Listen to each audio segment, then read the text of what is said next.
하나님의 말씀은 요한계시록 19장 11절부터 16절까지 보겠습니다.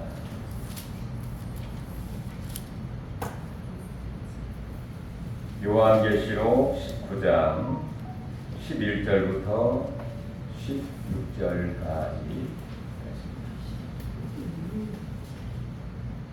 우리 같이 합독할까요?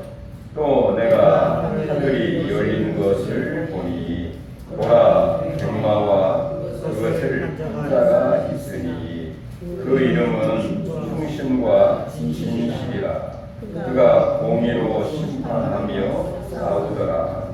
그 눈은 불꽃 같고 그 머리에는 많은 관들이 있고 또 이름 것 하나가 있으니 자기밖에 아는 자가 없고 또 그가 흰 옷을 입었는데 그 이름은 하나님의 말씀이라 칭하더라.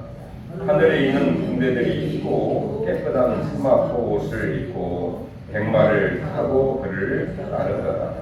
그의 입에서 예리한 검이 나오니 그것으로 만국을 치고 친히 그들을 철장으로 다스리며 또 친히 하나님 곧 전능하신 이의 맹렬한 진노의 포도주를 받겠고 그 옷과 그 다리의 이름을 쓴 것을 있으니 만왕의 왕이요 만주의 주라 하였더라. 아멘. 자, 계절적으로 거의가 꺾이고 가을을 준비한다고 하는 처서가 이제 지났습니다. 자, 우리 모두에게도 여러 가지 환난을 지나 장차 있게 될 미래에 대한 소망이 있습니다. 어떤 분들은 물을 수 있겠죠. 나에게 과연 미래에 대한 소망이 있을까요? 나의 소망은 과연 뭘까요? 그렇게 질문을 할 수도 있겠습니다. 자, 여러분의 장차 있게 될 미래의 소망은 무엇인가요? 여러 가지로 이렇게 얘기할 수 있겠죠.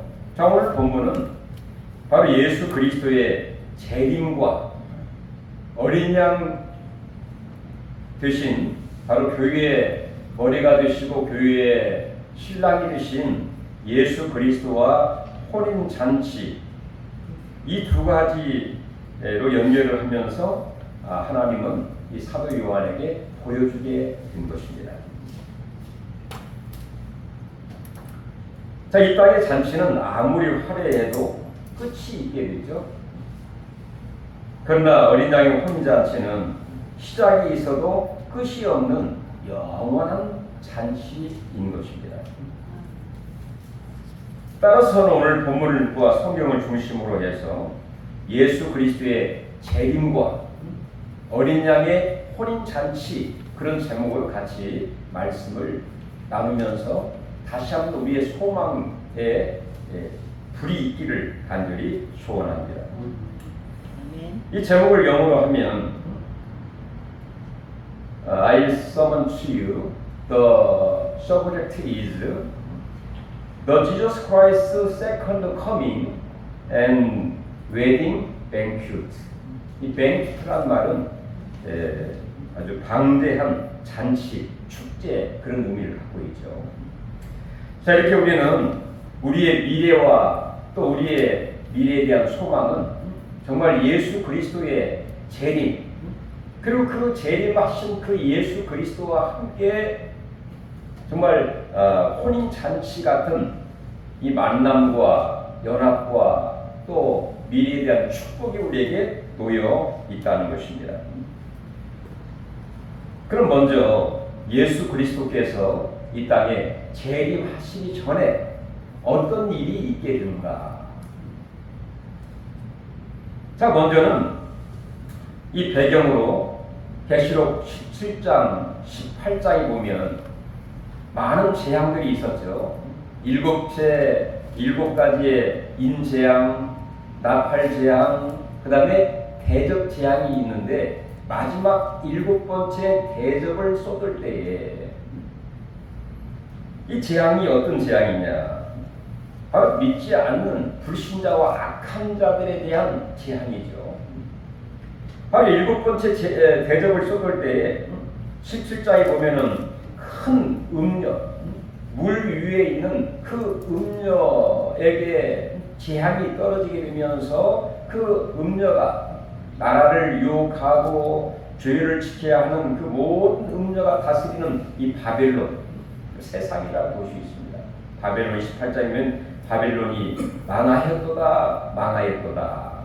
완전히 이 세상이 그 환란으로 인해서 망하게 되고 또 하나님의 진노와 심판이 있게 될 것을 계시록 17장, 18장에 예언을 하고 있습니다. 그리고 오늘 19장 1절부터 6절 이하에 보면 이 할렐루야, 그러니까 다시 오실 그 예수님의 재림 전에 이 하늘로부터 큰 음성이 나 할렐루야, 할렐루야, 할렐루야, 할렐루야 찬양이 퍼지고 있는 것을 보게 됩니다. 마치 우리가 결혼식 하기 전에 그 신랑 신부가 입장하기 전에 이 빵빠레가 울리면서 이 노래와 찬양 같은 그 음악이 퍼지고 있는 것처럼 바로 이 혼인 잔치이기 전에, 즉 다시 오실 그 예수님 오시기 전에 어떤 큰 음성이 하늘로부터 있게 되었는가? 바로 그 할렐루야 찬양입니다. 우리 한번 1절을 한번 보실까요? 19장 1절 한번 보시면, 이일 후에 내가 들으니 하늘에서 허다한 무리의 큰 음성 같은 것이 있어 이르되 할렐루야, 구원과 영광과 능력이 우리 하나님께 있도다 하면서 빵빠레가 울리게 된 것입니다. 자, 할렐루야 많이 들어보셨죠? 할렐루야 뜻이 뭔가요? 네, 여호와를 찬양하라. 할렐루야, 이 복합어인데요. 이 할렐 이 말은 찬양하라 그런 의미입니다. 그 다음에 야라는 말은 즉 여호와 하나님을 의미하고 있습니다. 그 다음에 할렐루라는 말은 우리가 영어로 당신, 여러분 그런 말입니다. 다시 말해서 우리 모두는 여호와 하나님을 찬양하라. 이게 할렐루야입니다. 할렐루야, 구원과 영광과 능력이 우리 하나님께 있도다 라고 하면서 찬양하는 큰 허다한 무리의 음성 같은 것을 듣게 된 것이죠. 자, 이것이 한 번으로 끝나는 것이 아니라 두 번째 3절에 보시면 두 번째로 할렐루야 하니 그 연기가 세세토록 올라가더라. 첫 번째 할렐루야 찬양은 바로 구원이 하나님께 있음을 이야기하면서 모든 하나님의 심판이 공의롭고 의롭게 바로 바벨론의 멸망과 또 물 위에 앉아있는 큰 음녀를 심판하시는 그 심판이 진정 하나님의 공의와 정의에 의해서 심판이 있게 된 것을 찬양하고 있고, 두 번째 할렐루야는 그 연기가 세세토록 올라가더라. 하나님을 영화롭게 하는, 하나님을 경배하는 그런 찬양이 오십니다. 그 다음에 세 번째 또 할렐루야가 있죠. 자, 우리 4절 같이 한번 읽어볼까요? 또 24장로와 내 생물이 엎드려 보좌에 앉으신 하나님께 경배하여 이르되 아멘 할렐루야 하니. 24장로 모든 성도들이죠. 그리고 내 생물 하나님의 모든 피조물들이 하나님을 경배하면서 할렐루야 하나님을 찬양하십시다. 바로 그분의 능력과 창조와 구원과 역사와 일하심과 그 모든 것을 찬양하고 있는, 경배하는 가운데에 찬양하고 있는 할렐루야 찬양의 모습을 보게 됩니다. 그 다음에 우리 6절에 보시면 또 한번 읽어보겠습니다. 또 내가 들으니 허다한 무리의 음성과도 같고 많은 물소리와도 같고 큰 우리의 소리와도 같은 소리로 이르되 할렐루야 주 우리 하나님 곧 전능하신 이가 통치하시리로다 라고 하면서 하늘로부터 말로 표현할 수 없는 큰 물소리와도 같고 허다한 무리의 음성과도 같고 많은 물소리와도 같고 큰 천둥 번개와 같은 소리로 할렐루야 찬양하면서 우리 주 하나님이 곧 전능하신 이가 이 모든 만물을 천하 만국을 통치하시도다 라고 하면서 찬양하고 있는 그런 음성과 소리를 듣게 된 것입니다. 이렇게 할렐루야 찬양은 하나님의 구원과 심판과 경배와 통치 모든 것을 찬양하는 그 노래라고 볼 수가 있겠죠. 구약에는 이 할렐루야라는 말이 많이 나옵니다. 특별히 시편에 보면 할렐루야 시편이 있죠. 시편 특별히 146편에서부터 150편까지 보면 할렐루야로 시작을 합니다. 할렐루야 여호와의 선하심과 인자하심을 찬양할지로다 등등등등. 그래서 시편 146편부터 150편 약 6편을 가리켜서 할렐루야 시편이다 이렇게 이야기를 합니다. 자, 이렇게 구약에서 많은 내용들이 할렐루야로 하나님을 찬양하는 것처럼 신약에서는 특별히 요한계시록 이렇게 1절부터 6절까지 있는 그 6절까지 할렐루야로 하나님을 찬양하는 내용이 특별히 이곳에 집중이 되어 있습니다. 이렇게 다시 오실 그 예수님 오시기 전에 할렐루야로 하나님을 찬양하되 그 찬양이 정말 구원과 공의로운 심판과 하나님을 경배하면서 하나님의 영원히 모든 만국을 통치하시도다 라고 하면서 찬양하는 그 모습처럼 우리 예수님이 오시기 전에 모든 성도들이 해야 할 진정한 신앙과 모습은 어떠해야 될까?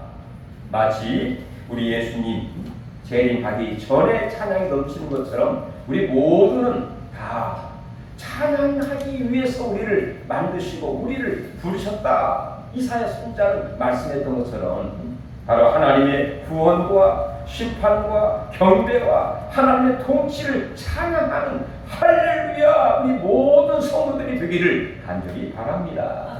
아멘. 네. 그 다음에 또 이 예수님 오시기 전에 그 예수님을 맞이하기 위해서 그 신부인 이 성도들 교회의 모습은 어떠했는가를 보시면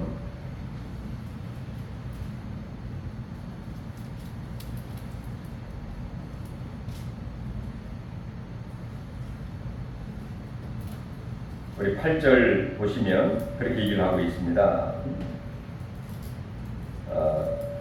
그에게 빛나고 8절 같이 한번 읽어보겠습니다. 그에게 빛나고 깨끗한 스마트 옷을 입도록 허락하셨으니 이 스마트 옷은 성도들의 옳은 행실이로다 하더라. 천사가 내게 말하기를 기록하라. 어린 양의 혼인잔치에 청함을 받은 자들은 복이 있도다. 자, 어린 양의 혼인잔치에 청함을 받은 성도는 복이 있다. 이 말은 바로 어린 양 되신 그 예수님을 신랑으로 맞이할 수 있기 위해서 초청을 받은 자가 복이 있는데, 자, 누가 초청을 받습니까?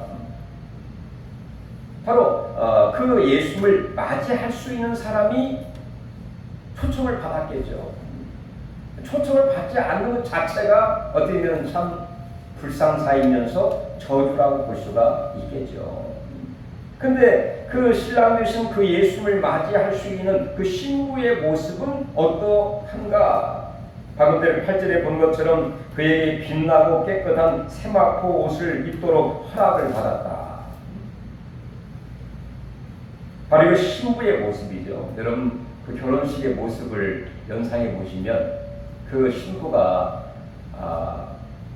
드레스를 입고 세마포 옷을 단정하게 빛나고 깨끗한 정말 평생 동안 한 번 입을 수 있는 그런 아름다운 모습을 이렇게 입고 있는 것처럼 빛나고 깨끗한 세마포.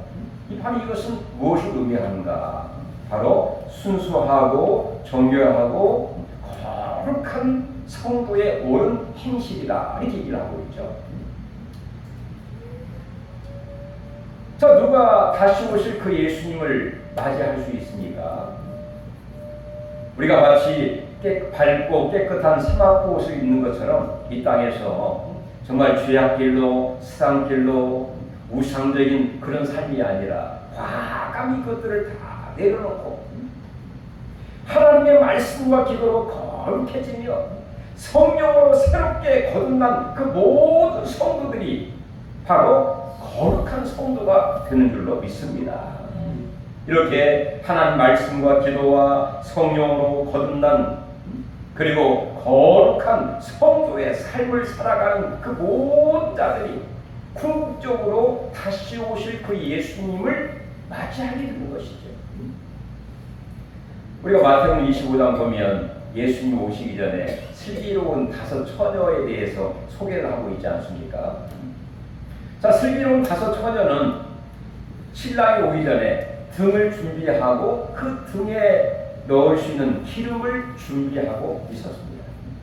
그래서 신랑이다 하니까 그 등에 이미 기름을 잘 준비하고 있었기 때문에 불을 켜고 주무시다가도 또 딴짓 하다가도 신랑이다 하니까 바로 거기에 불을 켜고 신랑을 밝은 가운데에 신랑을 맞이할 수 있는 사람이 바로 지혜로운 5 처녀였죠.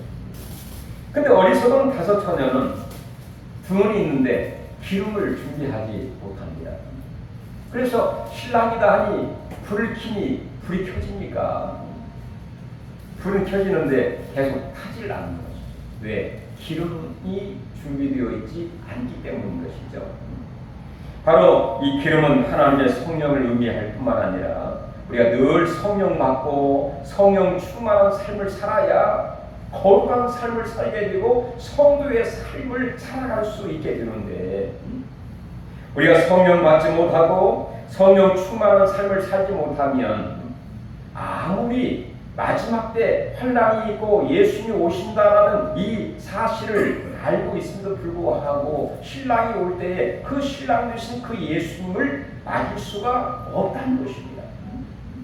기름 준비한 사람이 그때 기름만 좀 주세요. 좀 기름 좀 빌려주세요. 아니, 자기 자신도 지금 키기 힘든데 어떻게 기름을 빌려줄 수 있습니까? 결국에는 이 어리석은 5 처녀는 기름 준비를 하지 아니하고 성령 받지 아니하고 말씀과 기도로 충만하지 못함으로 인해서 결국에 예수님을 신랑 되신 그 예수님을 맞이할 수 없는 즉 어린 양의 혼인 잔치에 그 예수님을 맞이할 수 없는 그런 삶을 살게 되므로 그런 사람을 가리켜서 뭐라 합니까? 어리석은 5 처녀다. 어리석은 성도다. 어리석은 교회다. 이렇게 이야기를 하는 것이죠. 바로 이 땅에 오실 그 예수님을 맞이하기 위해서는 우리가 이렇게 밝고 깨끗한 세마포 옷을 입고 거룩한 성도의 삶을 살고 있을 때에 그리고 마지막에 이런 환난과 어려움과 많은 그 재난이 있음으로 인해서 믿음을 지키기가 힘듭니다. 그래서 성경은 뭐라고 얘기를 합니까? 너희가 마지막 때에 믿음을 지키겠느냐? 즉 믿음을 지키기가 쉽지 않다는 것입니다. 거룩한 성도의 삶을 살게 되고 우리의 믿음을 변절되지 않은 끝까지 하나님을 아버지로 예수님을 구주로 성령님을 나를 날마다 인도하시는 하나님으로 인정을 하고 바로 성경이 하나님의 말씀임을 확실하게 믿는 그 믿음에 변절되지 아니하고 우리의 삶을 항상 단정하게 깨끗하게 정돈된 그런 삶을 살아갈 때 언제든지 예수님 오실 때 할렐루야 어서 오시옵소서 우리 집에 들어오시옵소서 하지. 예를 들어서 내 마음이 지적하고 하나의 예화입니다. 우리 집이 아주 무질서하고 속된 말로 귀신 나올 것 같은 그런 집이 그런 상황이면 어떻게 사람을 좀 우리 집에 들어오세요 말할 수 있겠습니까? 그렇습니다. 정말 우리의 삶도 다시 오실 그 예수님을 맞이하기 위해서 우리가 늘 기름 준비하고 거룩한 삶을 살고 믿음을 지키면서 거룩하고 정든 그 삶을 살고 있을 때에 주님이 언제 오든지 할렐루야 어서 오시옵소서 주님을 기다렸습니다. 할렐루야 그런 마음으로 맞이하게 되는 것이죠. 이런 은혜와 축복이 우리 모두에게 있기를 간절히 바랍니다. 아멘. 제가 가끔 어떤 집에 가보면 이제 같이 가다가 목사님 들어오세요. 저는 함부로 잘 안 들어갑니다. 왜냐하면 제가 우리 집이 좀 무질서하기 때문에 함부로 들어가면 실례가 되지 않아요. 그럼 한 5분 뒤에 들어갈게요. 조금 이따 들어갈게요. 여유를 주는 거죠. 근데 어떤 분들은 그냥 들어오세요. 들어가 보면 정말 정돈이 잘 돼 있어요. 우리 교인 중에서 몇 분, 제가 잘 안 갑니다만 어쩌다 가는 경우에 근데 깜짝 놀랍니다. 이분은 정말 대단하다. 언제든지 이렇게 그 안방각이 정돈이 잘 되어 있는 그런 집을 보면 그런 모습을 보면서 깜짝 놀랍니다. 여러 가정들 참 그런 가정이 있고 저도 요즘 철이 들어가지고요 예수님이 언제 오시든지 맞이할 수 있는 그런 마음의 준비를 하기 위해서 요즘에 저도요 혼자 있지만 침대 위에 이불도 항상 나올 때 깨끗하게 정돈하고 오늘 아침도 제가 단정하게 이불도 다 정돈 아주 칼같이 예수님이 만약에 설교하다가 집에 가기 전에 만약에 예수님이 오시더라도 부끄럽지 않도록 청소해놓고 그다음에 침대도 깨끗하게 이불도 상황으로 딱 단정하게 해놓고 신발도 나란히 해놓고 예수님 만약에 내가 우리 집에 오기 전에 예수님 오시더라도 부끄럽지 않도록 이렇게 되기를 원합니다. 이게 뭔가요? 철이 들었다 그런 얘기죠. 이전에 아무리 누가 잔소리해도 전혀 그렇지 못했어요. 근데 정말 우리의 신앙이 마라나타 신앙, 예수님이 언제 오시든지 부끄럽지 않게 살아야 되겠다 그런 마음이 들어가니까 그렇게 행동이 되더라고요. 여러분들은 다 단정하고 또 질서 있고 또 거룩하고 또 예수님을 항상 맞이할 수 있는 그런 준비가 다 된 줄로 믿습니다. 그렇게 되기를 주의 이름으로 축원합니다. 그리고 나서 예수님이 드디어 재림을 하시는 것이죠. 예수님의 오시는 그 이름과 예수님의 그 모습을 오늘 20장 11절부터 16절까지 자세하게 소개하고 있습니다. 그렇게 약속했고 그리고 기다리던 그리고 진정 우리의 소망이 시작되는 바로 그 시점이 어디입니까? 예수 그리스도가 오시는 사건입니다. 그 예수님 오시는 그 모습과 또 예수님의 오실 때에 그분의 이름이 4가지의 이름이 있었어요. 자, 우리 11절 19장 11절 같이 한번 읽어볼까요? 또 내가 하늘이 열린 것을 보니 보라 백마와 그것을 탄 자가 있으니 그 이름은 충신과 진실이라. 그가 공의로 심판하여 싸우더라. 자, 이제 드디어 예수님이 오시는 장면, 하늘이 열리면서 백마를 타고 아주 개선장구처럼 당당하게, 우리 예수님이 이 땅에 처음 오실 때에는 정말 초라한 모습으로 가장 낮고 천한 모습으로 예수님이 오셨죠. 근데 재림하신 그 예수님은 정말 백마를 타고 쫙, 백마 탄 그 사나이, 백마 탄 그 신랑, 백마 탄 정말 멋진 그 승승장구하신 심판주로 승리자의 모습을 띠고 예수님이 이 땅에 오시게 되는데 얼마나 멋집니까? 백마 탄 그 멋진 모습. 근데 그 백마 타고 오시는 그 예수님의 모습을 보니까 이름이 있었어요. 그 이름이 뭐라고요? 충신과 진실이라. 그 다음에 그가 공의로 심판하며 싸우더라. 충신과 진실이라는 이름이 그 예수님의 그 옷에 있게 되었죠.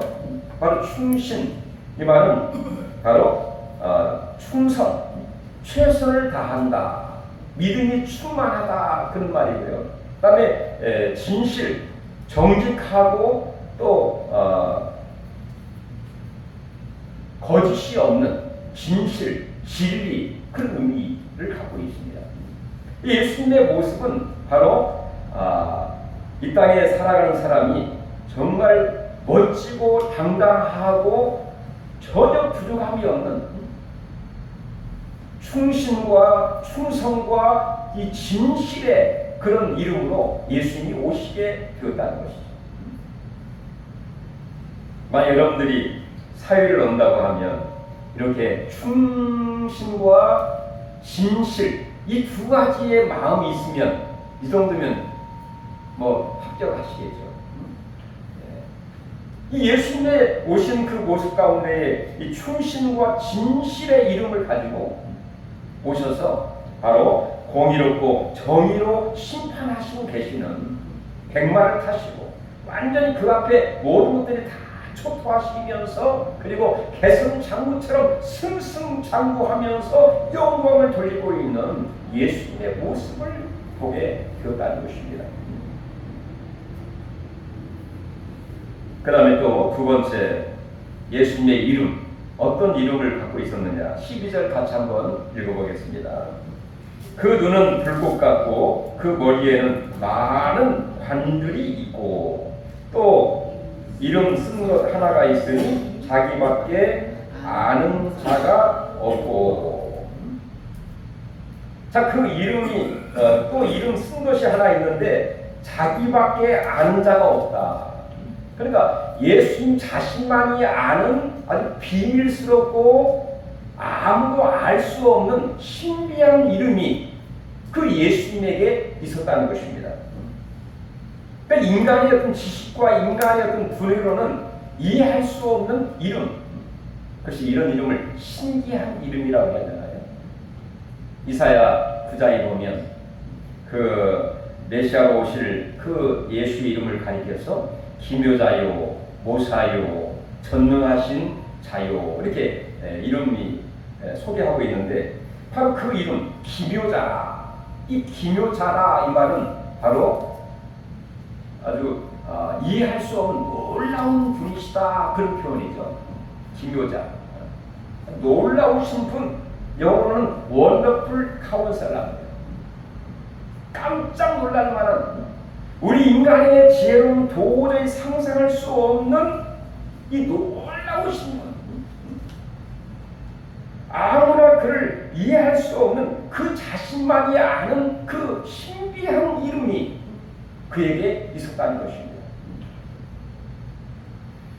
그렇습니다. 다시 오실 그 예수님께서는 바로 불꽃 같은 눈으로 우리 형편과 처지와 상황을 다 하셔서 인간의 약점과 부족한 점과 필요와 또 어려운 것들을 다 아시는 우리 예수님께서는 바로 기묘자처럼 아주 신비하신 그 예수님만이 가신 그 능력과 지혜와 또 권능을 통해서 결국에는 인간의 근본적이면서 모든 문제를 다 해결할 수 있는 해결사, 그렇게 해석하시면 좋을 것 같습니다. 여러분의 인생의 문제와 근본적인 문제, 답답한 문제, 컬컬한 문제, 미래의 막막한 그 문제를 이 세상에는 해결할 수 없지만 다시 오실 그 예수님께서는 자신만이 아는 그 이름을 통해서 우리의 문제를 해결하시고 풀어주시고 알려주시고 깨닫게 해주시고 완벽한 해결사인 줄로 믿습니다. 그 주님이 오신다는 얘기입니다. 얼마나 우리에게 큰 위로가 되는지 모르겠어요. 완벽한 해결사. 다음 세 번째 이름 13절 한번 보실까요? 그가 피 뿌린 옷을 입었는데 그 이름은 하나님의 말씀이라 칭하더라. 이 피 뿌린 옷을 입었는데 그 이름이 바로 하나님의 말씀이라. 하나님의 말씀이라 이 말은 하나님의 모든 그 뜻과 계획과 섭리를 다 이 땅에 보내주시는 계시자요, 알려주시는 분이요, 또 그 하나님 뜻을 온전히 성취하시는 그 하나님으로 소개하고 있는 것이죠. 자, 로봇으로 오신 그 예수님이 이 땅에 사시면서 하나님의 언약을 다 이루신 것처럼 하나님의 그 마음 속에 있는 그 모든 뜻과 마음과 계획과 그 비밀을 우리에게 다 알려주시는 하나님의 말씀으로 이 땅에 오시게 된다. 그다음 마지막에 보면 그 예수님이 어떤 이름인가 16절 같이 한번 볼까요? 그 옷과 그 다리에 이름을 쓴 것이 있으니 만왕의 왕이요 만주의 주라 하였더라. 또 우리 예수님께서 백마를 타시고 그 15절에 보면 그 입에는 예리한 검이 나오고 그것으로 만국을 치겠고 친히 그들을 철장으로 다스리며, 철장은 바로 임금이 가지고 있는 하나의 뿔인데 바로 철로 되어 있는 철장입니다. 그러니까 예수님께서는 그의 입에서 나오는 그 말씀의 검으로 그리고 철장으로 모든 만국을 다스리고 통치하시는 만왕의 왕 만주의 주라고 하는 이름이 그 예수님의 이름에, 예수님의 그 옷에 새겨져 있었다는 것입니다. 여러분, 이 땅에 오실 그 예수님은 정말로 모든 만국을 통치하시고 나를 완벽하게 구원하실 주님으로 이 땅에 오셔서 그 예수 그리스도를 궁극적으로 만나고 영접하고 연합함으로 인하여 우리의 삶이 드디어 어떻게 시작이 되느냐, 천국으로 이어지게 된다는 것입니다. 아멘. 이것이 진정한 우리 모든 성도의 소망입니다. 영광입니다. 축복입니다. 그런 반면에 믿지 않는 자와 적그리스도 그의 쫄개인 거짓 선지자들은 어떻게 되는가? 하나님의 심판이 있게 될 것을 말씀하고 있죠.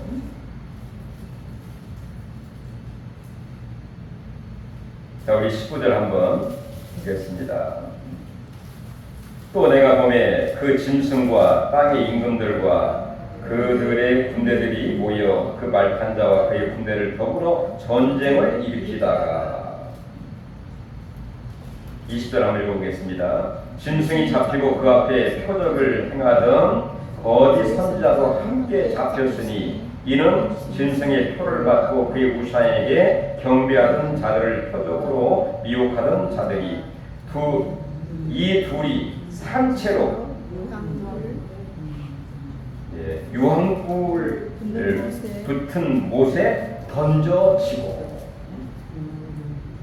결국에 이 적그리스도와 짐승 같은 이 불신의 악을 행하는 자들은 바로 이 다시 오실 그 심판주 그 예수님께 잡아가지고 완전히 불못에 던져지는 심판과 하나님의 징계가 있게 될 것이고, 또 칼을 휘둘러서 그들을 다 죽이게 되고, 이루 말할 수 없는 바로 최악의 심판이 다시 오실 그 예수 그리스도를 통해서 있게 될 것을 말씀하고 있습니다. 아멘. 여러분, 진정 우리 믿는 모든 자들의 소망이 무엇입니까? 이 땅에서 정말로 건강하시고 또 행복하시고 만족하시고 또 다복하신 그런 은혜도 있을 뿐만 아니라, 정말 장차 모든 환난을 지나 오시는 그 예수 그리스도가 진짜 우리의 소망이 되어 그 예수님을 맞이하고 그분과 연합하고, 그리고 결국에는 그 예수님과 어린 양의 혼인 잔치가 이루어지게 된 것이죠. 왜 혼인 잔치라는 말을 썼겠습니까? 그 예수님이 교회의 신랑이시고 교회의 모든 성도들은 그리스도의 신부로서 다시 오실 그 예수님과 만남, 그리고 연합, 그리고 이 축복의 그런 연합, 이게 바로 혼인잔치라고 표현을 하고 있다는 것입니다. 그리고 그 이후에 새하늘과 새 땅, 하나님이 신랑 되신 그 예수님이 예비하신 거처, 아파트, 멋진 집인 새하늘과 새 땅, 새 예루살렘에 들어가 하나님과 함께 영원히 살게 되는 큰 은혜와 미래와 축복과 영광이 모든 성도들에게 있음을 사도 요한을 통해서 분명하게 보여주고 있다는 것입니다. 주님의 재림이 가까워지고 있습니다. 우리가 어떤 마음과 신앙으로 마음의 준비를 하고 정말 진정으로 찬양으로 늘 거룩한 삶으로 믿음을 지키면서 주님을 준비하고 주님을 맞이하고 또 혼인잔처럼 이 감격과 기쁨으로 우리의 미래가 천국으로 이어질 수 있기를 주님의 이름으로 축원해 드립니다. 아버지 하나님 감사드립니다. 이 땅에 살면서 많은 어려움과 고난과 답답함과 막막함이 있을 때 있습니다. 아버지 하나님, 우리를 위로해 주시고 미래에 대한 정말로 다시 오실 그 예수님으로 인하여 소망을 갖게 하시고 주여 미래의 이 소망 가운데 감사하며 기뻐하며 더 믿음을 지키고 거룩한 성도의 삶을 잘 살아갈 수 있도록 도와주시옵소서. 예수님의 이름으로 간절히 기도하옵나이다. 아멘.